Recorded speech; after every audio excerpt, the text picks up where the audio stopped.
ദൈവനാമത്തിന് മഹത്വം ഉണ്ടാകട്ടെ. നമ്മൾ ഓരോ ആഴ്ചകളും കേൾക്കുന്ന മെസ്സേജസൊക്കെ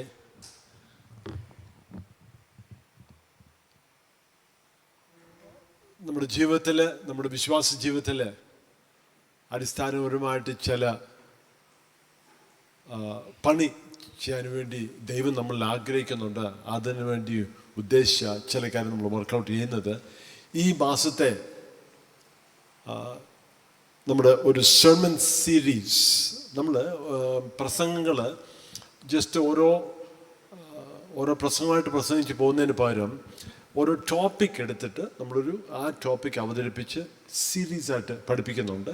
പിന്നെ വചനമാണേലും അതേപോലെ ഒരു അധ്യായം 2 അധ്യായം എടുത്തിട്ട് അത് ക്രമമായിട്ട് പഠിപ്പിച്ച് പോകുന്നുണ്ട്. അതുപോലെ ഇന്ന് നമ്മുടെ ടോപ്പിക്കായിട്ട് അടുത്ത ഒരു 4-5 ആഴ്ചത്തേക്ക് core values of the Vineyard ചർച്ചസിൻ്റെ മൂല്യമായിട്ടുള്ള അല്ലെങ്കിൽ പ്രധാനപ്പെട്ട 5 മൂല്യങ്ങൾ, കോർ വാല്യൂസ് ഓഫ് ദ വിനേർഡ്.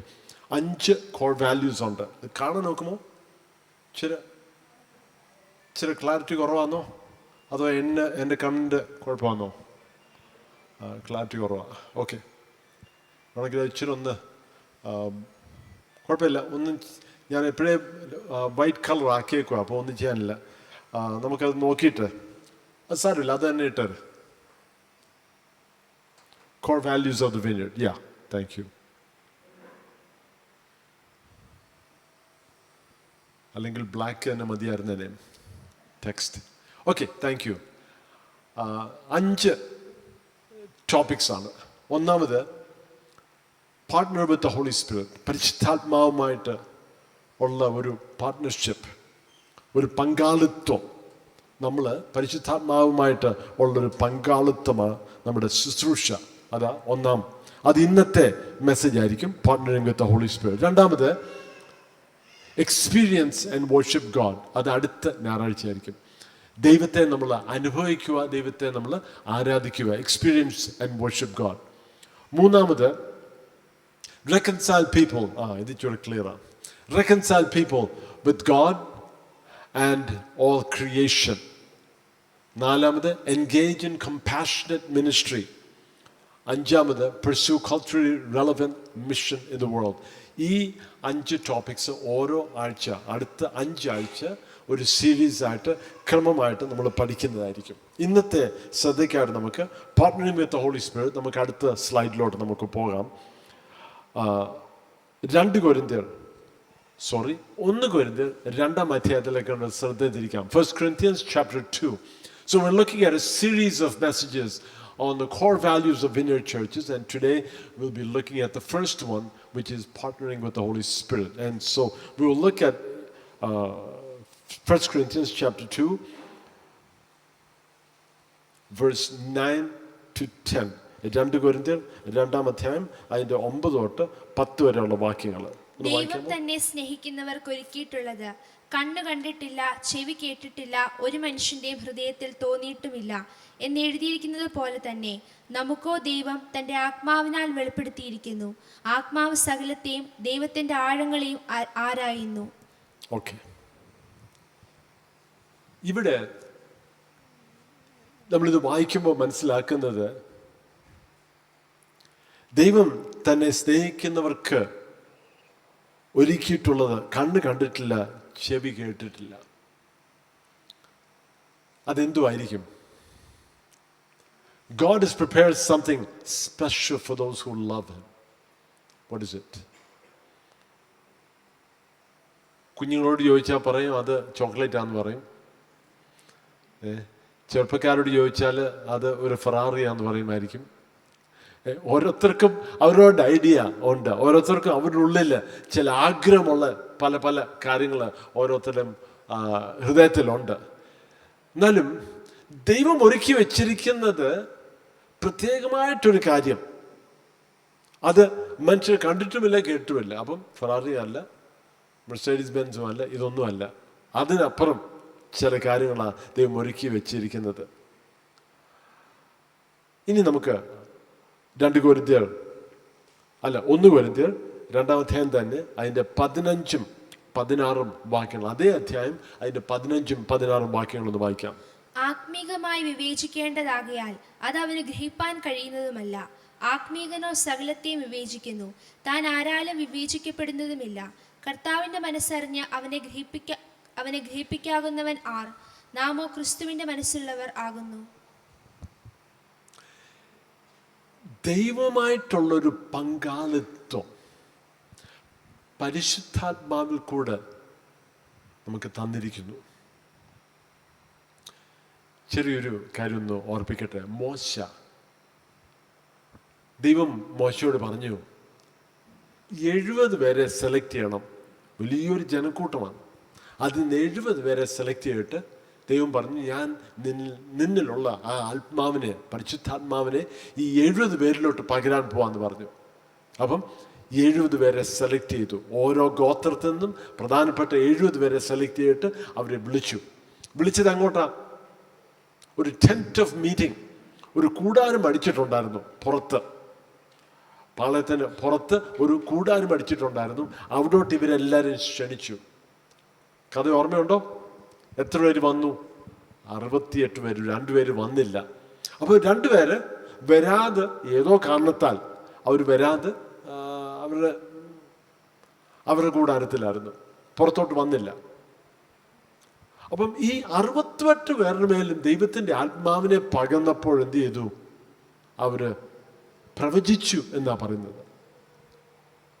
പ്രവചിച്ചപ്പോൾ ഈ 2 പേര് വരാത്തവര് അവരുടെ ഭവനത്തിലായിരിക്കുമ്പോൾ, അല്ലെങ്കിൽ അവരുടെ കൂടാരത്തിലായിരിക്കുമ്പോൾ, അവിടെ വെച്ച് ദൈവത്തിൻ്റെ ആത്മാവ് അവരുടെ മേൽ വന്നു. അവിടെ അവർ പ്രവചിക്കാൻ തുടങ്ങി. ശ്രദ്ധിച്ചോണേ, 70 പേരെ വിളിച്ചു, 68 പേരെ വന്നുള്ളൂ. 2 പേര് അവരുടെ ഭവനത്തിലായിരുന്നു. അവിടെ ദൈവത്തിൻ്റെ ആത്മാവ് ഇറങ്ങി വന്നപ്പോൾ അവിടോട്ട് തന്നെ ദൈവത്തിൻ്റെ ആത്മാവിനെ പകർന്നു. വൈദ്യ പറഞ്ഞേക്കുന്ന അവർ പ്രവചിച്ചു എന്ന് പറയുന്നുണ്ട്. അപ്പോൾ ഒരു വ്യക്തി ഓടി വന്ന് യോശുവയോട് പറഞ്ഞു, യോശുവ വേണ്ട, നിങ്ങൾ വിളിച്ച് ആൾക്കാരിൽ 2 പേര് വന്നില്ലല്ലോ, അവരിതുകൊണ്ട് അവിടെ നിന്ന് പ്രവചിക്കുന്നു. അപ്പൊ യോശുവ എന്ത് ചെയ്തു? ഓടിച്ചെന്ന് മോശയുടെ അടുത്ത് ചെന്ന്, മോശെ വേണ്ട, നമ്മൾ വിളിച്ചിട്ട് വരാതിരുന്ന 2 പേരുണ്ടല്ലോ, അവരുടെ മേൽ ദൈവത്തിൻ്റെ ആത്മാവ്, അല്ലെങ്കിൽ അവിടെ പ്രവചിക്കുന്നു എന്ന് പറഞ്ഞു. അപ്പം യോശുവ മോശയോട് ചോദിച്ചു, ഞാൻ അവരെ തടയട്ടെ, ഞാൻ അവരെ നിർത്തട്ടെ എന്ന് ചോദിച്ചപ്പോഴ് മോശ, ശ്രദ്ധിച്ചോണേ, മോശ യോശുവയോട് പറഞ്ഞു, Are you jealous for my sake? അതിൻ്റെ മലയാളം എനിക്കറിയാത്തതുകൊണ്ട് അതെങ്കിൽ ഞാൻ അങ്ങനെ പറഞ്ഞു. Are you jealous for my sake? I would that all of God's people would be prophets. മോശ പറഞ്ഞു, ഞാൻ ആഗ്രഹിക്കുന്നത് ദൈവത്തിൻ്റെ ജനങ്ങളെല്ലാം പ്രവചിക്കണം, പ്രവാചകന്മാരാണ്. ഈ പ്രവാചകന്മാരെന്നുള്ള കോൺസെപ്റ്റ് വരുന്നത് എന്തുവാണെന്നറിയാം? പഴയ നിയമത്തിൽ ദൈവമായിട്ടുള്ള പ്രത്യേക ഒരു ബന്ധമുള്ളവരായിരുന്നു. ദൈവത്തിൻ്റെ ആത്മാവിൻ്റെ പ്രത്യേക ഒരു പകർച്ച അവരുടെ മേലുണ്ടായിരുന്നു. പുതിയ നിയമത്തിൽ വന്ന് എന്ത് ചെയ്തു? അപ്പോസ്തല പ്രവൃത്തിയിൽ നമ്മൾ കാണുന്നത് പരിശുദ്ധാത്മാവിനെ എല്ലാ ദൈവമക്കളിലേക്കും അങ്ങ് പകരുന്നു. സ്തോത്രം. കണ്ണ് കണ്ടിട്ടില്ല, ചെവി കേട്ടിട്ടില്ല. ആൾക്കാർ വിശ്വസിക്കാൻ ഒക്കുന്നില്ല. അയ്യോ, ഇങ്ങനെ നടക്കുമോ? ഇങ്ങനെ സാധ്യമാണോ? സാധാരണക്കാരായ മനുഷ്യര് ദൈവത്തിൻ്റെ ആത്മാവിനാൽ നിറയുക എന്ന് പറഞ്ഞ കാര്യം ചിന്തിക്കാൻ പോലും ഒക്കത്തില്ല. എന്നാലും ദൈവത്തിൻ്റെ പ്ലാൻ അതായിരുന്നു. അപ്പം ദൈവത്തിൻ്റെ ആത്മാവിനാൽ നിറയുക എന്ന് പറഞ്ഞാൽ അതിൻ്റെ അർത്ഥം എന്തുവാ? പ്രത്യേകത എന്തുവാ? അതിനെക്കുറിച്ച് പല തെറ്റിദ്ധാരണകളുണ്ട്. അതിപ്പം ക്ലിയർ ചെയ്യാൻ വേണ്ടിയുള്ള സമയമില്ല. ചിലക്കൊരു ചിന്തയുണ്ട്, പരിശുദ്ധാത്മാവിൻ്റെ നിറവ് എന്ന് പറഞ്ഞാൽ അന്യഭാഷകളാ, അല്ലെങ്കിൽ പ്രവചനമാ.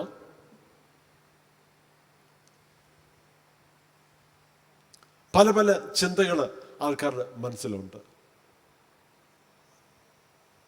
ഈ 2-ാം അധ്യായത്തിൽ പറഞ്ഞേക്കുന്നത്, അതിൻ്റെ 15-ാം വാക്യത്തിൽ നമ്മൾ കാണുന്നത്, 15 അതിനു മുമ്പേ ഉള്ള വാക്യങ്ങൾ കാണുന്നത് എനിക്ക് തോന്നുന്നു 11 തൊട്ടുള്ള വാക്യങ്ങൾ. വീട്ടിൽ ചെന്നിട്ട് 2-ാം അധ്യായം മുഴുവൻ വായിച്ചാൽ മതി. ഒരു വ്യക്തിയുടെ മനസ്സ് അറിയാവുന്നത് അവൻ്റെ ആത്മാവാണ്. ശ്രദ്ധിച്ചോണേ, ഒരു വ്യക്തിയുടെ ചിന്ത എന്തുവാ എന്ന് നമ്മൾ പുറമേ നോക്കുമ്പോൾ ഒരു പിടിയില്ല അല്ലേ. അവർ സെൽഫി എടുക്കുന്ന പോലെ ചിരിച്ചുകൊണ്ടിരിക്കുമായിരിക്കും. അവരുടെ ഉള്ളിൽ എന്തുവാന്നുള്ളത് നമുക്കൊന്നും അറിയത്തില്ല. അവരുടെ മനസ്സിൽ എന്തുവാന്ന് നമുക്ക് അറിയാനേ ഒക്കത്തില്ല. നമ്മൾ പുറമേ കാണുന്ന കാര്യങ്ങൾ നമുക്കറിയത്തുള്ളൂ. എന്നാലും ആ മനസ്സിൽ എന്തുവാന്ന് അറിയണമെങ്കിൽ ആർക്കറിയാം? ആ വ്യക്തിയുടെ ആത്മാവിനറിയാം. The only person who knows what is in the mind, the only way to know what is in the mind of a person is to get into his spirit. If you have access to his spirit, you'll know what is in his mind. ദൈവത്തിൻ്റെ മനസ്സിൽ എന്തുവാ ഉള്ളത് അതറിയാൻ താല്പര്യമുണ്ടോ? അത് ആർക്കാ അറിയാവുന്നത്? പരിശുദ്ധാത്മാവിനറിയാം. അല്ലെങ്കിൽ ദൈവത്തിൻ്റെ ആത്മാവിനറിയാം ദൈവത്തിൻ്റെ മനസ്സിൽ എന്തുവാന്നുള്ളത്. ദൈവത്തിൻ്റെ ചിന്തകൾ എന്തുവാന്നുള്ളത് ദൈവത്തിൻ്റെ ആത്മാവിന് വളരെ ക്ലിയർ ആയിട്ട് അറിയാം. നമ്മുടെ ചിന്തകൾ എന്തുവാന്ന് ആർക്കറിയാം? നമ്മുടെ ആത്മാവിനറിയാം. ദൈവത്തിൻ്റെ ചിന്തകൾ എന്തുവാന്ന് അറിയുന്നത് എങ്ങനെയാ? ദൈവത്തിൻ്റെ ആത്മാവിനറിയാം. വചനത്തിൽ പറഞ്ഞേക്കുന്ന അതേ ദൈവത്തിൻ്റെ ആത്മാവിനെ എന്ത് ചെയ്തിരിക്കുന്നു? നമുക്ക് തന്നിരിക്കുന്നു. ദൈവം മക്കൾക്ക് ദൈവത്തിൻ്റെ ആത്മാവിനെ ദൈവം കൊടുത്തിരിക്കുന്നു. അവൻ ദൈവത്തിൻ്റെ ആഗ്രഹം. ആദ്യത്തെ സ്ലൈഡ് ഒന്ന് എടുത്തേരെ.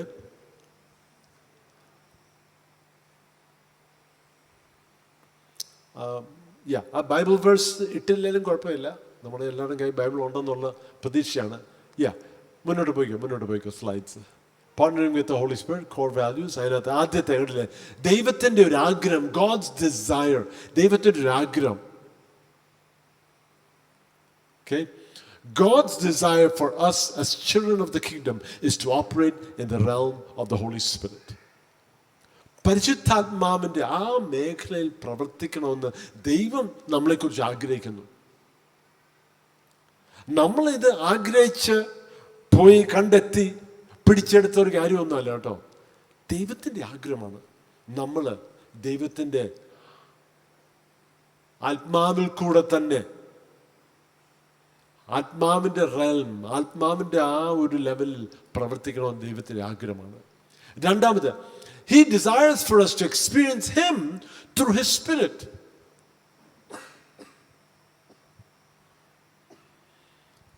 അനേക വർഷങ്ങൾ വിവാഹം കഴിച്ച് രണ്ടുപേര് ഒരുമിച്ചിരുന്ന് സംസാരിക്കുമ്പോൾ ചിലപ്പോൾ ഒരേ കാര്യം രണ്ടുപേര് പറയും.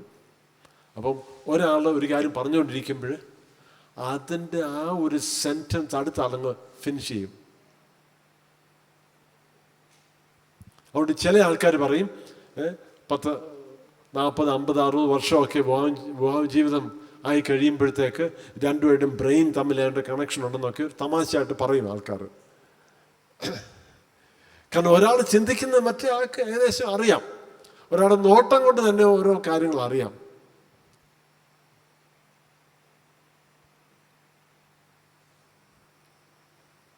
He desires for us to experience Him through His Spirit. ദൈവത്തെ അനുഭവിച്ചറിയണമെങ്കിൽ ദൈവത്തിൻ്റെ ആത്മാവിൽ കൊടുക്കും. കാരണം എന്തുകൊണ്ടാ? ദൈവത്തിൻ്റെ ഉള്ള് അറിയാനൊക്കും. ഒരു വ്യക്തിയുടെ ഉള്ളിൽ എന്തുണ്ടെന്ന് അറിയാനൊക്കുന്നത് എങ്ങനെയാ? മുഖത്ത് നോക്കിയാലൊന്നും പ്രത്യേകിച്ചൊന്നും അറിയാനൊക്കത്തില്ല. ഞാൻ പറഞ്ഞ ഈ സെൽഫി സ്മൈലായിരിക്കും ചിലപ്പോൾ കാണുമ്പം ഇങ്ങനെ ചിരിച്ച് കാണിക്കാനേ ഉള്ളൂ. അതുകൊണ്ടൊരു ഒരു വാല്യൂ ഇല്ല അല്ലേ? അതിനകത്തൊരർത്ഥമില്ല. ഉള്ളിൽ എന്തുവാന്ന് അറിയണമെങ്കിൽ ആ വ്യക്തിയുടെ ആത്മാവ്, ദൈവത്തിൻ്റെ ഉള്ളിൽ എന്തുവാ, ദൈവത്തിൻ്റെ ഹൃദയത്തിൽ എന്തുവാ, ദൈവത്തിൻ്റെ മനസ്സിൽ എന്തുവാ, ദൈവത്തിൻ്റെ ചിന്തകൾ എന്തുവാ, ദൈവത്തിൻ്റെ ആത്മാവിനത് അറിയാം. അതേ ആത്മാവിനെ നമുക്ക് ദൈവം തന്നിരിക്കുന്നു. He wants us to participate in God's work at a deeper level. ദൈവത്തിൻ്റെ പ്രവൃത്തി ഒരു ആഴമായിട്ടുള്ള ലെവലിൽ ദൈവം നമ്മളെക്കുറിച്ച് ആഗ്രഹിക്കുന്നു. അതെല്ലാം ദൈവത്തിൻ്റെ ആഗ്രഹം. രണ്ടാമത്തെ സ്ലൈഡിലോട്ട് പോകാം. Second slide. ദൈവം തന്നിരിക്കുന്ന ദാനങ്ങൾ 1 കൊരിന്ത്യർ 12 അധ്യായം അതിൻ്റെ 7 വാക്യം മാത്രം ഒന്ന് വായിക്കാം. 1 കൊരിന്ത്യർ 12 അതിൻ്റെ 7-ാം വാക്യം. എന്നാൽ ഓരോരുത്തന് ആത്മാവിന്റെ പ്രകാശനം പൊതുപ്രയോജനത്തിനായി നൽകപ്പെടുന്നു. ഒരുത്തിന് ആത്മാവിനാൽ ജ്ഞാനത്തിന്റെ വചനവും മറ്റൊരുത്തിന് അതേ ആത്മാവിനാൽ പരിജ്ഞാനത്തിന്റെ വചനവും നൽകപ്പെടുന്നു. Okay. To each is given the manifestation of the Spirit for the common good. പൊതു പ്രയോജനത്തിന് വേണ്ടി, പൊതു ഉത്തേജനത്തിന് വേണ്ടി ദൈവത്തിൻ്റെ ദാനങ്ങൾ കൊടുക്കുന്നു, ദൈവത്തിൻ്റെ വരങ്ങളെ കൊടുക്കുന്നു, ആത്മാവിൻ്റെ വരങ്ങളെ കൊടുക്കുന്നു. God gives the gifts for the benefit of others. ശ്രദ്ധിച്ചോണേ. His Spirit enables us to minister to the world in power, demonstrating the presence of God's kingdom here on this earth. ദൈവരാജ്യം വന്നിരിക്കുന്നു എന്ന് പറയുന്നതിൻ്റെ അടയാളം യേശു പറഞ്ഞത്, യേശു ചെയ്ത അത്ഭുതങ്ങളും അടയാളങ്ങളും അതൊരു ഇൻഡിക്കേഷനായിരുന്നു, ഒരു തെളിവായിരുന്നു ദൈവരാജ്യം വന്നിരിക്കുന്നു എന്ന്. See, the works that Jesus did, the ministry that Jesus did, the healing and the exorcism, all of the things that Jesus did was evidence that the kingdom of God has come. ദൈവരാജ്യം വന്നിരുന്ന തെളിവാണ്. സാത്താന്റെ രാജ്യം ഈ ഭൂമിയിലുണ്ട്. ഈ രണ്ട് രാജ്യങ്ങൾ തമ്മിൽ എന്ത് ചെയ്യുക? കോ എക്സിസ്റ്റ് ചെയ്യുക. രണ്ടുമുണ്ട്. സാത്താന്റെ രാജ്യം ഈ ഭൂമിയിലുണ്ടോ? അതിൻ്റെ തെളിവുണ്ടോ? തെളിവ് കണ്ടിട്ടുണ്ടോ? തെളിവ് അറിഞ്ഞിട്ടുണ്ടോ? തെളിവ് വായിച്ചിട്ടുണ്ടോ? ഇന്ന് രാവിലത്തെ പത്രം എടുത്ത് നോക്കിയാലും അറിയാം. ഞാൻ വായിച്ചില്ല, എന്നാലും നാളെ രാവിലത്തെ പത്രം അത് തന്നെ ആയിരിക്കും. സാത്താൻ്റെ പ്രവൃത്തികൾ, കൊലപാതകവും ദുഃഖവും രോധവും, ഇവിടെ ബോംബിടുന്നു, അവിടെ ബോംബിടുന്നു, ഈ പ്രശ്നങ്ങൾ ആ പ്രശ്നങ്ങൾ എല്ലാം പത്രം എല്ലാ ദിവസവും വായിക്കാൻ പോയാൽ നമ്മളൊരു വല്ലാത്തൊരു പെസിമിസ്റ്റായിത്തീരും. ശരിയാകത്തില്ല. പത്രം കുഴപ്പമൊന്നുമില്ല വായിക്കുന്നതിന്, എന്നാലും ഇച്ചിരി കൂടിപ്പോയ പ്രശ്നം കേട്ടോ. അതിൻ്റെ ഇരട്ടി കൂടുതൽ ബൈബിൾ വായിക്കണം. അങ്ങനെ നമ്മുടെ ജീവിതത്തിൽ ഒരു പ്രത്യാശ കാണത്തുള്ളൂ. അല്ലെങ്കിൽ നാളെ ജീവിക്കാൻ തോന്നത്തില്ല. അതിന് കാരണം സാത്താൻ്റെ രാജ്യം ഇവിടെ ഉണ്ട്, സാത്താൻ്റെ പ്രവൃത്തി ഇവിടെ ഉണ്ട്. എന്നാൽ നമ്മൾ ദൈവമക്കളെന്നുള്ള നിലയിൽ നമ്മൾ മറക്കരുത്, ദൈവരാജ്യം വന്നിരിക്കുന്നു. അതിൻ്റെ തെളിവാണ് ദൈവത്തിൻ്റെ പ്രവൃത്തികൾ ഈ ഭൂമിയിൽ നടക്കുന്നത്. രണ്ടാമത്, when we minister through His Spirit, we are acting on God's behalf. ദൈവത്തിൻ്റെ ആത്മാവിൽ കൂടെ നമ്മൾ പ്രവർത്തിക്കുമ്പോൾ, നമ്മൾ ശുശ്രൂഷിക്കുമ്പോൾ ദൈവത്തിന് വേണ്ടി നമ്മൾ നിൽക്കുക, ദൈവത്തിന് വേണ്ടി നമ്മൾ പ്രവർത്തിക്കുക. ആത്മാവിൻ്റെ വരങ്ങൾ എന്തിനാ? ആർക്ക് വേണ്ടിയാ? ആത്മാവിൻ്റെ വരങ്ങൾ മറ്റുള്ളവർക്ക് വേണ്ടിയാണ്. പരിശുദ്ധാത്മാവിൻ്റെ വരങ്ങൾ പറഞ്ഞിരിക്കുന്നതിൽ ഒരു വരം മാത്രമേ ഉള്ളൂ എനിക്ക് വേണ്ടി. ഒരു ആ ഉപയോഗിക്കുന്ന വ്യക്തിക്ക് വേണ്ടി മാത്രമായിട്ട് ഒരു വരമേ ഉള്ളൂ. അത് ഏതാണെന്നറിയാമോ? പറയാമോ? ഏതാ വരം? ആ വ്യക്തിക്ക് വേണ്ടി മാത്രം, ആ വ്യക്തിക്ക് ആത്മീയ വർധന വരുത്തുന്ന ഒരു വരമുണ്ട്. ഫെയ്ത്ത്, അന്യഭാഷ. യെസ്, അന്യഭാഷ ബൈബിൾ പറഞ്ഞേക്കുന്നത് അത് സംസാരിക്കുന്ന വ്യക്തിക്ക് ആത്മീയ ഉത്തേജനം വരുത്തുന്നു. Speaking in tongues builds up the person who speaks. It blesses the person who speaks. All the other gifts of the Spirit are for others. I use it, but not for me. I use it for others. ബാക്കി എല്ലാ ആത്മാവിൻ്റെ വരങ്ങളും എനിക്ക് ഉപയോഗിക്കാം, എന്നാൽ എനിക്ക് വേണ്ടിയല്ല, അത് മറ്റുള്ളവർക്ക് വേണ്ടിയാണ്. ശ്രദ്ധിച്ചോണം. സംശയം ഉണ്ടെങ്കിൽ ഒന്നുകൂടെ വായിച്ചാൽ മതി. എല്ലാം നമ്മൾ പുസ്തകത്തിനകത്ത് തെളിവാക്കാം, അല്ലേ? വായിച്ചാൽ മതി.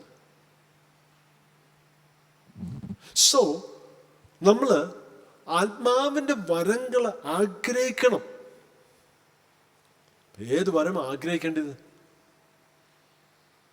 അന്യഭാഷ സംസാരിക്കണോ? തീർച്ചയായിട്ടും സംസാരിക്കണം. എന്തുകൊണ്ട്? എനിക്ക് തന്നെ ആത്മീയവർദ്ധന വരുത്താൻ വേണ്ടി. ആത്മീയവർദ്ധന ആഗ്രഹമുള്ള ആരെങ്കിലും ഉണ്ടോ? ആത്മീയമായിട്ടൊരു ഉത്തേജന ആഗ്രഹമുള്ളവരുണ്ടോ? പോലും അന്യഭാഷ സംസാരിച്ച് പ്രാർത്ഥിക്കുക. സ്തോത്രം. യാത്ര ചെയ്യുമ്പോൾ, പ്രാർത്ഥിക്കാനിരിക്കുമ്പോൾ, പഠിക്കാനിരിക്കുമ്പം കോൺസെൻട്രേഷൻ കുറവാണോ? കുറച്ച് നേരം അന്യഭാഷയിൽ നിന്നും അന്യഭാഷകൾ സംസാരിച്ചൊന്ന് പ്രാർത്ഥിക്കുക. അല്ലെങ്കിൽ പാട്ടുകൾ പാട്. അറിയാവുന്ന പാട്ടിൻ്റെ അതേ ട്യൂൺ വെച്ചിട്ട് അന്യഭാഷകളിൽ അങ്ങ് പാട്. learn to spend time in the presence of God, speaking in tongues, singing in tongues, praying in tongues, because it benefits me. It benefits the one who speaks. നമ്മളത് കൂടുതൽ ഉപയോഗിക്കുന്നത്, അത് ഉപയോഗിക്കുന്ന വ്യക്തിക്ക് അത് അനുഗ്രഹമായി തീരും, ആത്മീയ വർധന വരുത്തും. എന്നാലും ഞാൻ ഇവിടെ നിന്ന് അന്യഭാഷ സംസാരിക്കുമ്പോൾ മറ്റുള്ളവർക്ക് അതുമാത്രം ഒരു പ്രയോജനമില്ല, അത് എനിക്ക് മാത്രം പ്രയോജനപ്പെടുത്തുന്നതാണ്. ചിലർക്കൊരു സംശയമുണ്ട്, എന്തുകൊണ്ടാണ് ഈ പാസ്റ്റർ ഇവിടെ നിന്നിട്ട് സ്റ്റേജ് എന്തുകൊണ്ട് അങ്ങ് അന്യഭാഷ സംസാരിക്കാത്തത്? അതിൻ്റെ കാരണം ഇതേ ഉള്ളൂ. പൗലോസ് പറഞ്ഞു ഞാൻ നിങ്ങളെല്ലാവരും കാട്ടും കൂടുതൽ അന്യഭാഷകളിൽ സംസാരിക്കുന്നു, എന്നാലും ഒരു കൂട്ടം ജനങ്ങളുടെ മുമ്പാകെ എല്ലാവർക്കും മനസ്സിലാക്കാൻ നോക്കുന്ന ഭാഷയിൽ ഞാൻ സംസാരിക്കാൻ ആഗ്രഹിക്കുന്നു എന്ന് പൗലോസ് പറഞ്ഞു. അപ്പോൾ പരിശുദ്ധാത്മാവിൻ്റെ വരങ്ങൾ, അതിൻ്റെ ഉദ്ദേശം മറ്റുള്ളവർക്കൊരു ബെനിഫിറ്റായി തീരണം, മറ്റുള്ളവർക്കൊരു അനുഗ്രഹമായി തീരണം. രോഗസൗഖ്യം. പലപ്പോഴും ഞാൻ എനിക്ക് വേണ്ടി പ്രാർത്ഥിക്കുമ്പം സൗഖ്യം വരത്തില്ല. ഒരിക്കലും അല്ലെന്നല്ല, എന്നാലും പലപ്പോഴും ഞാൻ പ്രാർത്ഥിച്ച് ഞാൻ ധൈര്യപ്പെടുന്നു. ഇതെല്ലാം മറ്റുള്ളവരുടെ പ്രയോജനത്തിന് വേണ്ടിയാണ് ഓരോ ആത്മാവിൻ്റെ വരങ്ങൾ. അത് പുറകാലം നമ്മൾ ആ വരങ്ങളെല്ലാം ഡീറ്റെയിൽ ആയിട്ട് പഠിക്കാം. നേരത്തെ ചെയ്തിട്ടുള്ള ഇനി അത് ആവർത്തിക്കാം. Okay, when we minister through His Spirit, we are acting on God's behalf. മൂന്നാമത്, most of the gifts of the Spirit are for others. ശ്രദ്ധിച്ചോണേ, ആത്മാവിൻ്റെ വരങ്ങൾ മറ്റുള്ളവർക്ക് വേണ്ടിയാണ്. ഏത് മറ്റുള്ളവരാ? others in the church, ഈ സഭയിലുള്ളവർക്ക് വേണ്ടി. രണ്ടാമത്, others outside the church, ഈ സഭയ്ക്ക് പുറത്തുള്ളവർക്ക് വേണ്ടി. കൂടെ ജോലി ചെയ്യുന്നവർ, കൂടെ പഠിക്കുന്നവർ, അയൽവക്കത്തുള്ളവർ, അല്ലെങ്കിൽ നമ്മുടെ കുടുംബത്തിലുള്ളവർ, കർത്താവിനെ അറിയാത്തവരായിട്ടുള്ളവരുണ്ടോ? അവരോട് സംസാരിക്കുമ്പോൾ, അവരോട് ഇടപെടുമ്പോൾ, അവരുടെ പ്രയാസങ്ങൾ പറയുമ്പോൾ അവരോടൊന്ന് ചോദിക്കുക, ഞാൻ നിങ്ങൾക്ക് വേണ്ടി ഒരു വാക്കൊന്ന് പ്രാർത്ഥിക്കട്ടെ ഇപ്പോൾ തന്നെ.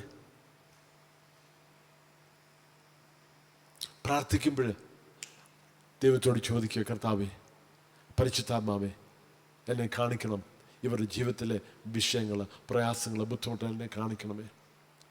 പല പ്രാവശ്യവും ഞാൻ ശ്രദ്ധിച്ചിട്ടുള്ള കാര്യം, എനിക്ക് പ്രാർത്ഥിക്കുമ്പം തന്നെ ആ വാചകങ്ങൾ അങ്ങ് വരുക. ഞാൻ പ്രാർത്ഥിക്കുന്ന വാക്കുകൾ പലപ്പോഴും അവരുടെ സ്പെസിഫിക് നീഡിനനുസരിച്ചായിരിക്കും.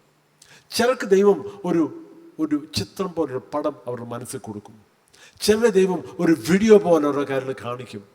പല രീതിയിലും പ്രവചനത്തിൻ്റെ ആത്മാവ് നമ്മളിലൊക്കെ പകരും ദൈവം, കേട്ടോ. മോശ പറഞ്ഞ ആ സ്റ്റേറ്റ്മെന്റ് മറക്കല്ലേ, I would that all of God's people would be prophets. See, the spirit of prophecy is poured out to God's people. Use it. നമ്മളത് ഉപയോഗിക്കണം. അപ്പം നമ്മൾ ചിന്തിക്കും, ആ വരം എനിക്കില്ല, ഈ വരം ആർക്കാ, ആ വരം ഇദ്ദേഹത്തിന് ഏത് വരമാ, ഇവർക്ക് ഏത് വരമാ, ഇവർക്ക് ഏത് വരമാ, നമ്മൾ ചിന്തിച്ചിട്ട് അപ്പോഴത്തേക്ക് നമ്മൾ പിന്നെ അളക്കാൻ തുടങ്ങും. നിങ്ങളുടെ വരം വലിയ കാര്യമൊന്നുമില്ല, എൻ്റെ വരമോ ഇച്ചിരി കൂടി വരമാ, അല്ലേ? നമ്മളെപ്പോഴും ഈ മനുഷ്യരെ അളക്കുന്ന വല്ലാത്തൊരു സ്വഭാവം നമുക്കുണ്ട്. എന്നാലും എനിക്ക് വളരെ ഇഷ്ടപ്പെട്ട ഒരു കാര്യം, അത് ഞാൻ ശുശ്രൂഷയിൽ അത് യാഥാർത്ഥ്യമായിട്ട് കണ്ടിട്ടുള്ളൊരു കാര്യം ഇതാണ്. ജോൺ വെമ്പർ പഠിപ്പിച്ചപ്പോൾ പറഞ്ഞൊരു കാര്യം ഞാൻ വളരെ ക്ലിയറായിട്ട് ഞാൻ വിശ്വസിക്കുന്നത് എന്ന് പറഞ്ഞാൽ, വചനത്തിൽ അതിന് തെളിവുണ്ടെന്ന് മാത്രമല്ല, പ്രാക്ടിക്കലായിട്ട് ഞാൻ കണ്ടിട്ടുണ്ട്. ദൈവത്തിൻ്റെ ആത്മാവിൻ്റെ വരങ്ങൾ ഒരു ടൂൾ ബോക്സ് പോലെ. ആ ടൂൾ ബോക്സിനകത്ത് സ്ക്രൂ ഡ്രൈവറുണ്ട്, റഞ്ചുണ്ട്, പ്ലെയറുണ്ട്, ചുറ്റികയുണ്ട്, പല പല പല ടൂൾസ് അതിനകത്തുണ്ട്. വീട്ടിലൊരെണ്ണം ഇരിപ്പുണ്ട്, വലിയൊരു ടൂൾ ബോക്സ്. 17 വയസ്സായപ്പം തൊട്ട് ടൂൾസ് കളക്ട് ചെയ്യുക. ആരംഭത്തിൽ വണ്ടി നന്നാക്കാൻ വേണ്ടിയായിരുന്നു, ഉള്ള പണിയെല്ലാം ഇത് ചെയ്യുമായിരുന്നു. ഇപ്പോൾ എല്ലാം ഇലക്ട്രോണിക് ആയതുകൊണ്ട് എനിക്ക് പല കാര്യങ്ങളും എനിക്ക് ഒക്കത്തില്ല, എന്നാലും ഒത്തിരി പണി വണ്ടി ചെയ്യുമായിരുന്നു, ഒക്കുന്നതെല്ലാം ഞാൻ ചെയ്യുമായിരുന്നു. അപ്പം വർഷങ്ങളായിട്ട് ഓരോ ആവശ്യങ്ങളനുസരിച്ച് ഓരോ ടൂൾസ്, ഇപ്പോൾ ഒത്തിരി ഉപയോഗിക്കുന്നില്ല, അവിടെ ഇരിപ്പുണ്ട്. വർഷങ്ങളായിട്ട് ഓരോ ടൂൾസ് കളക്ട് ചെയ്യുക. അപ്പം വണ്ടിയിലൊരു ശ്രദ്ധിച്ചോണേ, ഈ ഒരു കോൺസെപ്റ്റ് ശ്രദ്ധിച്ചോണേ, വണ്ടിക്കൊരു പ്രശ്നമുണ്ടെങ്കിൽ എന്ത് ചെയ്യണം? നമ്മൾ ചെയ്യുന്നത് ആ ടൂൾ ബോക്സ് മൊത്തമായിട്ട് കൊണ്ടുപോവുക. കൊണ്ടുപോയിട്ട് ഹുഡ് തുറന്നിട്ട് നോക്കുക എന്തുവാ പ്രശ്നം, ഈ പ്രശ്നത്തിന് പരിഹാരം എന്തുവാ. ചില പ്രശ്നത്തിലുള്ള പരിഹാരം ഒരു സ്ക്രൂ ഡ്രൈവർ ആയിരിക്കാം, ചിലതിനൊരു ചുറ്റിയായിരിക്കാം, ചിലതിനൊരു പ്ലെയർ ആയിരിക്കാം. ആ പ്രശ്നം അനുസരിച്ചുള്ള ടൂൾ ഉപയോഗിച്ച് നമ്മൾ ആ പ്രശ്നത്തിന് പരിഹാരം വരുത്തുക. അവിടെ ചെല്ലുമ്പോൾ ഞാനൊരു ചുറ്റിക മാത്രം കൊണ്ടുപോയാലോ പ്രശ്നമാണ്. ചുറ്റിക മാത്രം വന്നെങ്കിൽ കാണുന്ന എല്ലാം ഒരു ആണിയായിട്ട് തോന്നുന്നില്ല, എല്ലാത്തിനും ഇട്ട് അടിക്കണം, ശരിയാകത്തില്ല. ഒരു സ്ക്രൂ ഡ്രൈവർ മാത്രമാണല്ലോ, ചുറ്റി ആവശ്യം വരുമ്പോൾ ഞാൻ എന്ത് ചെയ്യും, ശരിയാകത്തില്ല. ചില പണിക്കാരുണ്ട് കയ്യിലൊന്നുമില്ലാതെ വരുന്നത്, വന്നിട്ട് പറയും സ്ക്രൂ ഡ്രൈവർ ഉണ്ടോ, നമ്മളോട് ഇങ്ങോട്ട് ചോദിക്കുക. അങ്ങനെ നമ്മൾ ടൂൾസ് ഒത്തിരി നഷ്ടപ്പെട്ടിട്ടുണ്ട്. ആൾക്കാർ കൈ തുറന്നുകൊണ്ട് വരും. ഞാൻ ചോദിക്കും ഇതെന്തോ പണിക്കാർ, ഇത് നിങ്ങൾക്ക് ഇതൊന്നും ഇല്ലയോ, കാലിയായിട്ടാണ് വരുന്നത്, ഒന്നുമില്ല. അല്ലെങ്കിൽ 2 സ്ക്രൂ ഡ്രൈവർ മാത്രം കാണും. പിന്നെ ചോദിക്കും എന്തുവാ ചുറ്റിക ഉണ്ടോ, ഇതുണ്ടോ അതുണ്ടോ എന്ന് ചോദിക്കും. അൺപ്രിപ്പയർഡായിട്ടുള്ള ചില പണിക്കാരുണ്ട്, പ്രിപ്പയർഡ് അല്ല, ഒരു തയ്യാറെടുപ്പില്ലാതെ വരിക. ദൈവമക്കൾക്ക് ദൈവത്തിൻ്റെ ആത്മാവിൻ്റെ വരങ്ങളെല്ലാം നമുക്ക് തന്നിരിക്കുക. വിശ്വസിക്കുക, ഒന്ന് വിശ്വസിക്കാമോ? എല്ലാം തന്നിരിക്കുക. നമ്മൾ ദൈവത്തെ കടന്ന് വിശ്വസിക്കണം. ആ പ്രയാസം എന്തുവാ, നമ്മൾ വേറെ ഒരു വ്യക്തിയെ ശുശ്രൂഷിക്കുമ്പോൾ അവരുടെ ജീവിതത്തിലെ പ്രശ്നം എന്തുവാ, പ്രയാസം എന്തുവാ, രോഗസൗഖ്യമാണ് അവർക്ക് ആവശ്യമുള്ളത്. അതിൻ്റെ വരം ദൈവം നമുക്ക് തന്നിട്ടുണ്ട്, ഉപയോഗിക്കുക. അവൻ പറയുക അതെനിക്ക് അറിയത്തില്ല, ഓക്കെ ശരി. എൻ്റെ ടൂൾ ബോക്സിനടുത്ത് നിൽക്കുന്ന പല ടൂൾസും മിക്കവാറും എല്ലാവരും കണ്ടാൽ അത് എന്തുവാന്ന് പോലും പിടികിട്ടത്തില്ല. ഓരോ സ്പെഷ്യലൈസ്ഡ് ആയിട്ടുള്ള ടൂൾസ് ഉണ്ട്, മനസ്സിലായോ? അതെന്തുവാന്ന് പോലും അറിയത്തില്ലായിരിക്കും. അത് തീർച്ചയായിട്ടും ഉപയോഗിക്കാനും അറിയത്തില്ല. എന്തുവാന്ന് അറിയത്തില്ലെങ്കിൽ അത് ഉപയോഗിക്കാനും അറിയത്തില്ല. ചിലതുണ്ട് കുറച്ച് പ്രാക്ടീസ് വേണം, അത് ഉപയോഗിച്ച് പരിചയമാകണം. അതേപോലെ തന്നെ ദൈവത്തിൻ്റെ ആത്മാവിൻ്റെ വരങ്ങൾ നമ്മൾ കൂടുതലും ഉപയോഗിക്കും തോറും എന്ത് സംഭവിക്കുന്നു, നമ്മൾ അതിൽ ഇച്ചിരി പ്രാപ്തിയായിത്തീരും, കഴിവ് കൂടി വരും. അപ്പം ആത്മാവിൻ്റെ വരങ്ങൾ ദൈവം നമുക്ക് തന്നിരിക്കുക. എന്തിനു വേണ്ടിയാ? ദൈവമായിട്ട് നമ്മൾ ഒരു പങ്കാളിത്വം. ദൈവം ഇവിടെ ഈ സഭയിൽ ചെയ്യാൻ ആഗ്രഹിക്കുന്ന കാര്യങ്ങൾ ആർക്കൂടെ ചെയ്യുന്നതെന്നറിയോ?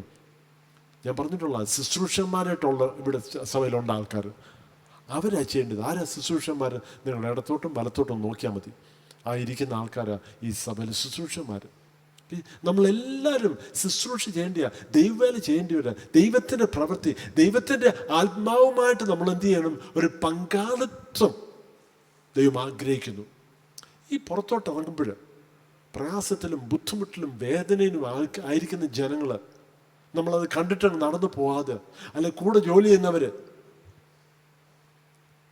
അവർക്കൊരു പ്രയാസം ഉണ്ടെങ്കിൽ എന്ന് പറഞ്ഞ് മൂളിയിട്ട് അങ്ങ് പോകാനല്ല. അല്ലെങ്കിൽ അവരോട് ചോദിക്കും. അല്ലെങ്കിൽ പലപ്പോഴും നമ്മൾ ചെയ്യുന്നത് എന്തുവാ, ഏത് ഡോക്ടറിനാണ് കണ്ടത്, അവർ ഏത് മെഡിസിനാണ് പ്രിസ്ക്രൈബ് ചെയ്ത്, ഇന്നടത്തൊരു ഡോക്ടറുണ്ട്. സാധാരണ ദൂരമനുസരിച്ച് ആ ഡോക്ടർ നല്ല ഡോക്ടർമാരല്ലേ, ദൂരെയുള്ള ഡോക്ടർമാർ എപ്പോഴും നല്ലത്. മിക്കവാറും എറണാകുളത്തുള്ളവരെല്ലാവരും ഇവിടെ വരുമായിരിക്കും ഡോക്ടറെ കാണാൻ. ഡോക്ടറിൻ്റെ അടുത്ത് പോകണ്ടെന്ന് ഞാൻ പറയത്തില്ല കേട്ടോ, അതല്ല.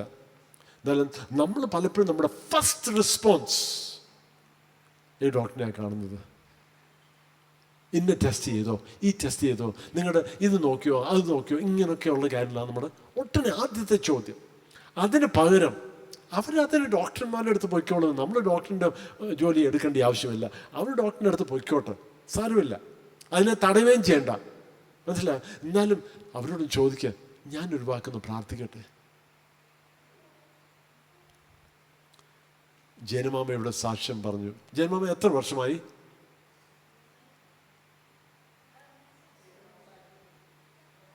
എത്ര വർഷമായി ഓപ്പറേഷൻ കഴിഞ്ഞിട്ട്? 14. 2014 അല്ലേ? ഓക്കെ. അപ്പോൾ ഒരു 10 വർഷം കഴിഞ്ഞു. ക്യാൻസർ ആയിരുന്നു. സ്തോത്രം.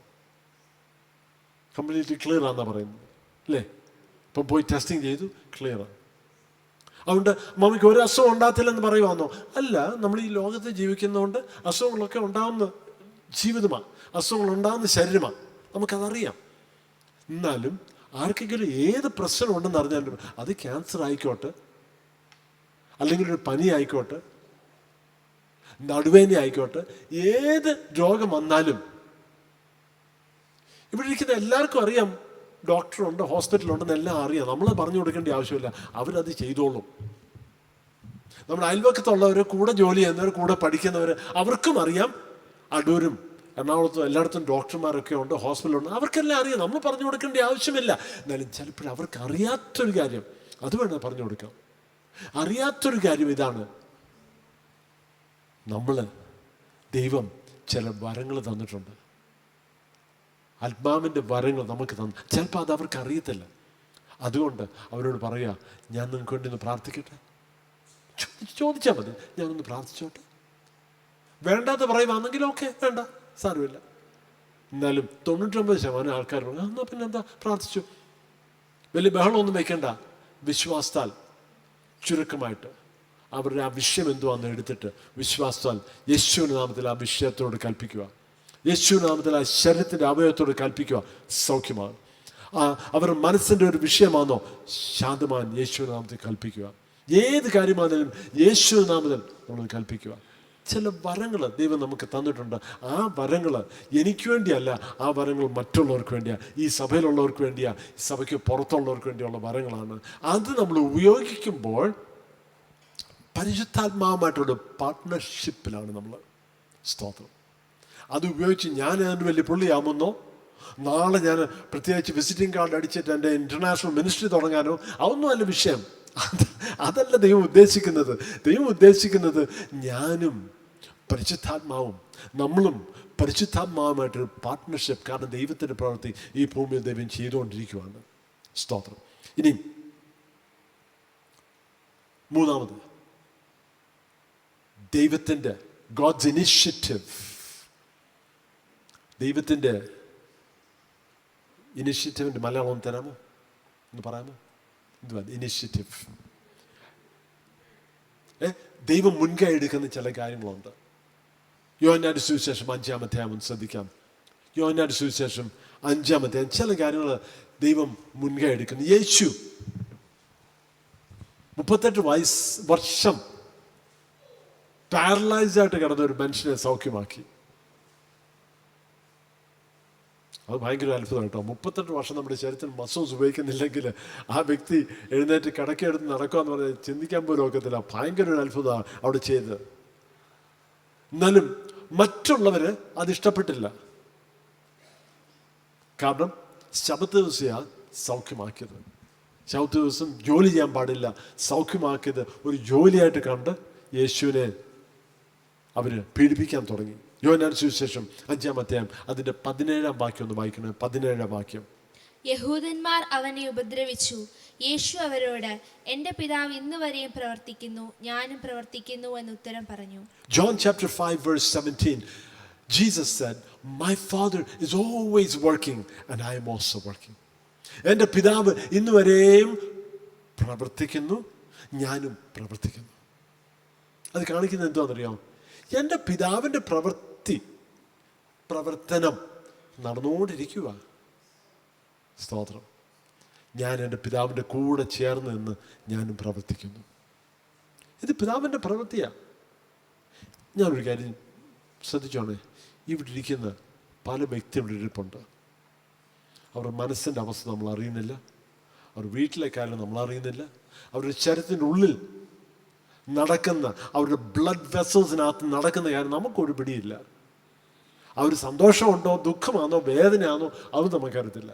നമുക്കൊന്നും അറിയത്തില്ല. എന്നാലും ഒരു കാര്യം നമുക്കറിയാം, നമ്മുടെ പിതാവ് ഇവിടെ പ്രവർത്തിച്ചുകൊണ്ടിരിക്കുക.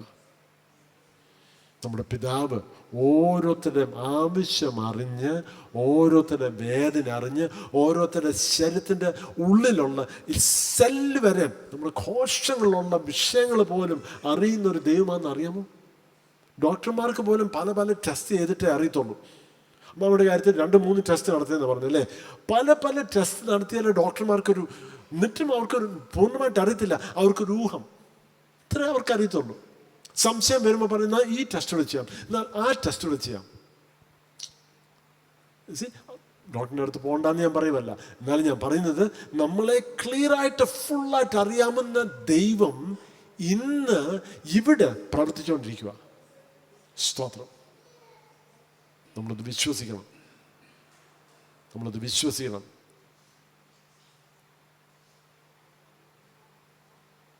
തോമസിനോട് യേശു എന്താ പറഞ്ഞത്? കാണാതെ വിശ്വസിക്കുന്നവൻ. നമുക്കത് കണ്ടാലേ വിശ്വസിക്കത്തുള്ളൂ. എന്തെങ്കിലും ആ വ്യക്തിയുടെ മേൽ എന്തെങ്കിലും ദൈവപ്രവർത്തനം നടക്കുന്നുണ്ടോ? ആ വ്യക്തി കുലുങ്ങുന്നുണ്ടോ? ആ വ്യക്തി ഇത് ചെയ്യുന്നു. ഒന്നും നടക്കുന്നില്ലേലും ദൈവത്തിൻ്റെ പ്രവൃത്തി അവിടെ നടക്കുന്നുണ്ട്. ഒന്നും കാണേണ്ട ആവശ്യമില്ല. നമുക്കറിയാം. നമ്മുടെ അയൽവക്കത്തോ അവിടെ ദൈവപ്രവൃത്തി നടന്നുകൊണ്ടിരിക്കുക. നമ്മുടെ സമൂഹത്തിലുള്ള ജനങ്ങളോ അവർ ദൈവത്തിൻ്റെ സാന്നിധ്യം അവർ അനുഭവിക്കുന്നു. ദൈവം അവരോട് സംസാരിക്കുന്നുണ്ട്. ദൈവപ്രവൃത്തി അനുഭവിക്കുന്നുണ്ട്.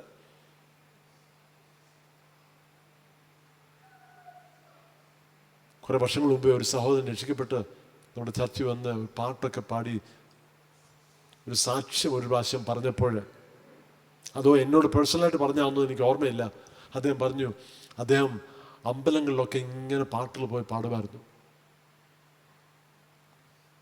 അന്ന് അദ്ദേഹത്തിനുള്ളിൽ ചെറിയൊരു ആഗ്രഹം, ഒരു താല്പര്യം ഉണ്ടായിരുന്നു. ഈ യേശുവിൻ്റെ പാട്ടൊക്കെ പാടാൻ ഒത്തായിരുന്നെങ്കിലോ എന്നുള്ളൊരു. പുള്ളി എന്നോട് പറഞ്ഞു, എനിക്കറിയത്തില്ല എവിടുന്ന് വന്ന ചിന്തയാന്ന് പോലും എനിക്കറിയത്തില്ല. അന്ന് തന്നെ ഞാൻ ചിന്തിച്ചിട്ടുണ്ട്, ഞാൻ എന്തുവായി ചിന്തിക്കുന്നത്? ഞാൻ അതുമായിട്ട് ഒരു ബന്ധമില്ലാത്ത ഞാൻ എന്തിന് ഞാനത് ചിന്തിക്കുന്നു, ആഗ്രഹിക്കുന്നു? അദ്ദേഹം പറഞ്ഞു, ഞാൻ മനസ്സിലാക്കുന്നു, അന്നേ ദൈവം എന്നെ വിളിച്ചുകൊണ്ടിരിക്കുമായിരുന്നു. ഈ യേശുമായിട്ട് ഒരു ബന്ധമില്ലാത്തൊരു വ്യക്തിയായിരുന്നു അന്ന്, ഒന്നുമില്ലായിരുന്നു. എന്നാലും അന്നേ ഉള്ളിൽ ദൈവം ഒരു ചെറിയൊരു വിത്ത് കൊടുത്തു. സ്തോത്രം.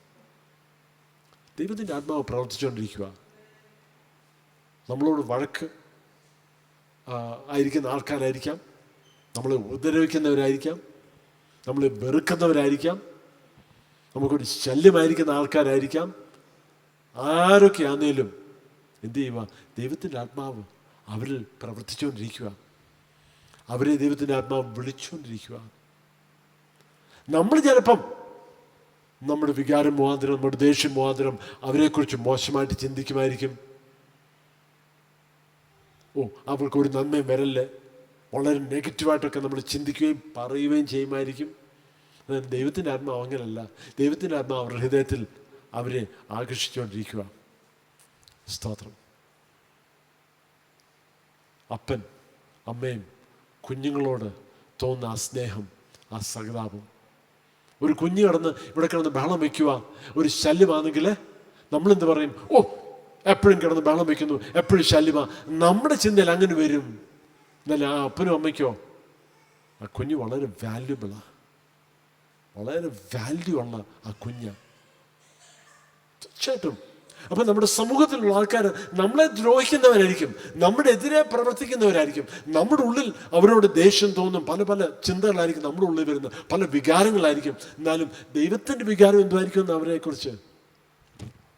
അവരെ സൃഷ്ടിച്ച, അവരെ നിർമ്മിച്ച ദൈവത്തിന്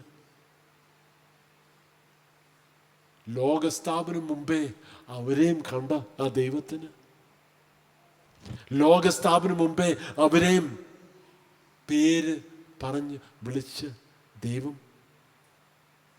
നമ്മൾ മറക്കല്ലേ, പരിശുദ്ധാത്മാവ് പ്രവർത്തിച്ചുകൊണ്ടിരിക്കുക. My father is always working and I am also working. മൂന്നാമത്തെ സ്ലൈഡിലോട്ട് പോകാം, അടുത്ത സ്ലൈഡിലോട്ട് പോകാം. My father is always working and I am also working. God's initiative. God is already working in our midst right now. God is at work in your job, your classes, your neighborhood, in your family. നിങ്ങളുടെ ജോലിയിൽ, നിങ്ങളുടെ സമൂഹത്തിൽ, അയൽവക്കത്ത്, കുടുംബത്തിൽ ദൈവത്തിൻ്റെ പ്രവൃത്തി ചെയ്തുകൊണ്ടിരിക്കുകയാണ്. When we use the gifts of the Spirit and move according to His guidance, we are taking part in what God is already doing.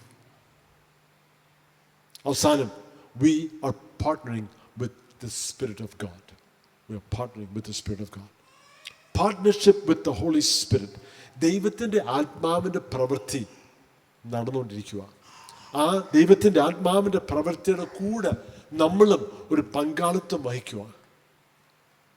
പരിശുദ്ധാത്മാവിൻ്റെ പ്രവൃത്തി, പരിശുദ്ധാത്മാവിൻ്റെ വരങ്ങൾ, പരിശുദ്ധാത്മാവിൻ്റെ ശുശ്രൂഷ എനിക്ക് ഷൈൻ ചെയ്യാനുള്ളതല്ല, നമുക്ക് ഷൈൻ ചെയ്യാനുള്ളതല്ല, എനിക്ക് ഏതാണ്ട് ഉണ്ടെന്ന് കാണിക്കാനോ, ഞാൻ മറ്റുള്ളവരെക്കാട്ടിലും ഇച്ചിരി അഭിഷേകം ഉണ്ടെന്ന് കാണിക്കാനോ ഒന്നുമല്ല. ആക്ച്വലി പരിശുദ്ധാത്മാവിൻ്റെ പ്രവൃത്തി ചെയ്യുമ്പോൾ ശ്രദ്ധ നമ്മളിലോട്ട് വരാതിരിക്കാമെങ്കിൽ ഏറ്റവും നല്ലതാണ്.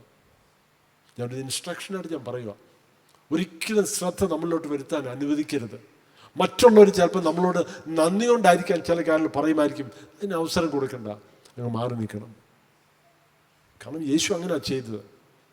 യേശുവിനെ പൊക്കാൻ നോക്കിയ ആൾക്കാർ യേശു അതിനൊന്നും അവസരം കൊടുത്തില്ല, പല പല കാരണങ്ങളാൽ. ഒരു പ്രാവശ്യം യേശുവിനോട് പറഞ്ഞു, യേശുവിനെ രാജാവാക്കാൻ ആഗ്രഹിച്ച ആൾക്കാർ. യേശു അവിടുന്ന് സ്ഥലം വിട്ടു പോയി, അവിടെ നിൽക്കുക വേണ്ട. യേശുവിന് എന്തിനാ ഇവിടെ രാജാവാകുന്നത്? നമുക്കെന്തിനാ ഇവിടെ സ്ഥാനവും മാനവും? നമുക്കെന്തിനാ ഇവിടെ അംഗീകാരം? അതിനൊന്നും വില കൊടുക്കരുത് കേട്ടോ, അതിന് അങ്ങനെ ചിന്തിക്കുകയും ചെയ്യണ്ട. We don't need prominence here. We need to give prominence to the Holy Spirit. Whenever people want to give you prominence, give you accolades, exalt you, step back, step away. Don't allow that. ഒരിക്കലും അതിന് അവസരം കൊടുക്കരുത്. അങ്ങനെ അവസരം കൊടുത്താലുണ്ടല്ലോ സാത്താൻ കയറി പ്രവർത്തിക്കാൻ അവസരമായി. സൂക്ഷിക്കണം, കാരണം മഹത്വം കർത്താവിന് വേണ്ടി മാത്രമാണ്. ഒരിക്കലും നമ്മൾ മഹത്വം എടുക്കരുത്, ബാക്ക് ഓഫ് ചെയ്യുക. അപ്പോൾ നമ്മൾ ഇന്ന് 3 കാര്യങ്ങൾ പറഞ്ഞു അല്ലേ? ആ സ്ലൈഡ് ഒന്നുകൂടെ പുറമോട്ടൊന്ന് പോകാമോ? പെട്ടെന്ന് റിവ്യൂ ചെയ്തിട്ട് നമുക്ക് പ്രാർത്ഥിക്കാം. 1, ദൈവത്തിൻ്റെ ആഗ്രഹം. ദൈവത്തിൻ്റെ ആഗ്രഹം ഇതാണ്, നമ്മളെല്ലാവരും ദൈവമക്കളെല്ലാവരും പരിശുദ്ധാത്മാവിൻ്റെ ആ മേഖലയിൽ നമ്മൾ ശുശ്രൂഷിക്കണമെന്ന് ദൈവം ആഗ്രഹിക്കുന്നു. 2, ദൈവം ചില ദാനങ്ങൾ നമുക്ക് തന്നിട്ടുണ്ട്. Gods gifts. He's given us some gifts. ആ ഗിഫ്റ്റ്സ് എന്തെടുക്കാനാണ്? നമുക്ക് വേണ്ടിയല്ല, പോക്കറ്റ് ഇടാൻ വേണ്ടിയുള്ള ഗിഫ്റ്റ് അല്ല, അതൊന്നുമല്ല. ആ ഗിഫ്റ്റ്, ആ ആത്മാവിൻ്റെ വരം മറ്റുള്ളവർക്ക് വേണ്ടി ശുശ്രൂഷിക്കാനാണ്. ആരാധനയ്ക്ക് ഞായറാഴ്ച വരുമ്പോൾ നമ്മൾ ചിന്തിക്കല്ലേ, എനിക്കെന്തെങ്കിലും എന്തെങ്കിലും കിട്ടിയോ? ചിലർ ചോദിക്കും, ഇന്നത്തെ ആരാധന എങ്ങനെ ഉണ്ടായിരുന്നു? അങ്ങനെയൊന്നും അല്ല. ആരാധന പറഞ്ഞാൽ ദൈവം അങ്ങോട്ട് വല്ല ദൈവത്തിന് കൊടുക്കാൻ വെക്കുന്നതാണ്. സ്തോത്രം അല്ലേ? അങ്ങോട്ട് എന്തെങ്കിലും കൊടുക്കുക. പഴയ നിയമത്തിൽ നമുക്കറിയാം, ആരാധനയ്ക്ക് പോകുമ്പോൾ അവർ കൈ കാലിയായിട്ട് പോകത്തില്ല, കൈ വീശി പോകത്തില്ല, എന്തെങ്കിലും കൊടുക്കാനാണ്. ഞാനിപ്പോൾ ഓഫറിങ് എടുക്കാനും പോകല്ല, പണത്തിൻ്റെ ആരും അല്ല പറയുന്നത്. പണം തീർച്ചയായിട്ടും നമ്മൾ ദൈവത്തിന് കൊടുക്കുക, അതല്ല ഇവിടെ വിഷയം. അതിനെക്കാട്ടിലും നമ്മളെങ്ങനെ ശുശ്രൂഷിക്കാം, മറ്റുള്ളവർക്ക് ഞാൻ എങ്ങനെ അനുഗ്രഹമായി തരാം, മറ്റുള്ളവരെ ഞാൻ എങ്ങനെ ഹെൽപ്പ് ചെയ്യാം. അപ്പോൾ വരുമ്പോൾ നോക്കണം, കർത്താവേ ഞാൻ ആർക്കൊരു അനുഗ്രഹമായി തീരാൻ വെക്കും, ഞാൻ ആർക്ക് ശുശ്രൂഷിക്കാൻ വെക്കും. ഒരു കാര്യം ഞാൻ ഓർപ്പിച്ചോണ്ടേ, ആരാധന കഴിഞ്ഞിട്ട് 1-2 കാര്യം പെട്ടെന്ന് ഓടിപ്പോയല്ലേ. അത്യാവശ്യം ഉണ്ടെങ്കിൽ ഞാൻ മനസ്സിലാക്കുന്നു, ഷുവർ, ചിലർക്ക് വളരെ അത്യാവശ്യം പോയേ പറ്റും, നോർമല, സാരമില്ല. എന്നാലും അത്രയും അത്യാവശ്യമില്ലെങ്കിൽ തിരുതി വെച്ച് ഓടിപ്പോയല്ലേ. ചായയോ കാപ്പിയോ ഒക്കെ ഒന്ന് കുടിച്ചിട്ട് 1-2 പേരോടൊക്കെ ഒന്ന് സംസാരിക്കുക. 1. 2, ഏറ്റവും പരിചയമുള്ള ആൾക്കാരോട് എപ്പോഴും സംസാരിച്ചുകൊണ്ടിരിക്കല്ലേ. മനസ്സിലായോ? നമുക്ക് പരിചയമുള്ളവരോട് എപ്പോഴും നമ്മൾ പോയി സംസാരിക്കും, നാച്ചുറലായിട്ട് അങ്ങനെ അല്ലേ. എപ്പോഴും പരിചയമുള്ള ഒരാളുണ്ടോ അവളോട്ട് പോയി സംസാരിച്ചുകൊണ്ട് നിൽക്കാം. അല്ലെങ്കിൽ നമുക്ക് ഏറ്റവും അടുപ്പമുള്ള ആൾക്കാർ, അല്ലെങ്കിൽ നമ്മുടെ ലെവലിൽ ഡീൽ ചെയ്യുന്ന ആൾക്കാരുണ്ടോ അവരടുത്ത് പോയിട്ട് നമ്മൾ കാര്യം പറഞ്ഞുകൊണ്ടിരിക്കാൻ നോക്കും. അത് നമ്മൾ ചെയ്യരുതേ. അതിന് പകരം പരിചയമില്ലാത്ത ആരുണ്ടെന്ന് നോക്കണം. പരിചയമില്ലാത്ത ഒരാളോട് പോയി സംസാരിക്കുക. അല്ലെങ്കിൽ എപ്പോഴും കാണാത്തൊരു വ്യക്തി ആരാ, അവരോട് പോയി സംസാരിക്കുക.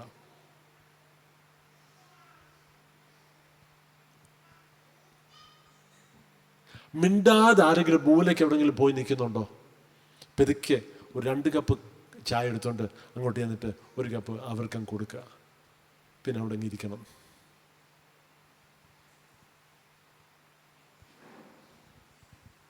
ചായ ഇഷ്ടമല്ലെങ്കിൽ ഒരു കോഫി കൊടുക്കുക. ആരെങ്കിലും ശാന്തമായിട്ടിരിക്കുന്നുണ്ടോ? ആരെങ്കിലും മിണ്ടാതിരിക്കുന്നുണ്ടോ? വിഷമിച്ചിരിക്കുന്നോ? എനിക്കറിയാം ചിലരെ കണ്ടാൽ എപ്പോഴും വിഷമിച്ചിരിക്കുന്ന പോലെ. സ്തോത്രം. ചിലപ്പോൾ ആ ഒരു ചായ ആയിരിക്കും അവരാവശ്യമുള്ളത്, നമ്മുടെ ചില വാക്കുകളായിരിക്കും ആവശ്യമുള്ളത്. അവർ തോളെ കൈവച്ച് എന്തുകൊണ്ട് വിശേഷം, എങ്ങനെയുണ്ട് കാര്യങ്ങൾ, അവരോടും ചോദിക്കാം. ഞാൻ വാക്കൊന്ന് പ്രാർത്ഥിക്കട്ടെ. അവർ പറയുന്ന അവരുടെ പ്രയാസത്തിനും എല്ലാത്തിനും ഒന്നും പരിഹാരം എനിക്കില്ല, തീർച്ചയായിട്ടും ഇല്ല. എന്നാലും ഉള്ള എല്ലാ പ്രശ്നത്തിനും പരിഹാരമുള്ള ആ പരിശുദ്ധാത്മാവ് എൻ്റെ ഉള്ളിലുണ്ട്. ആ പരിശുദ്ധാത്മാവിന് വരങ്ങളും എനിക്ക് തന്നിട്ടുണ്ട്. ഒന്ന് സ്റ്റാർട്ട് ചെയ്താൽ മതി, ദൈവം പ്രവർത്തിക്കും. മൂന്നാമത്, ഗോഡ്സ് ഇനിഷ്യേറ്റീവ്. ദൈവം എപ്പോഴേ പ്രവർത്തിച്ചുകൊണ്ടിരിക്കുക. ഇവിടെ തന്നെ, ഇവിടെ ഇരിക്കുന്ന ഓരോ വ്യക്തിയുടെ ഉള്ളിൽ ദൈവം പ്രവർത്തിച്ചുകൊണ്ടിരിക്കുക. ഞാൻ പറഞ്ഞില്ലയോ, അവരുടെ ശരീരത്തിൻ്റെ സെല്ലിലുള്ള കാര്യം പോലും അറിയുന്ന ദൈവമാണ്. ഡോക്ടർമാർക്ക് ഒത്തിരി പണി ചെയ്താലേ അവരുടെ സെല്ലുള്ള ലെവൽ വരെ എത്തത്തുള്ളൂ.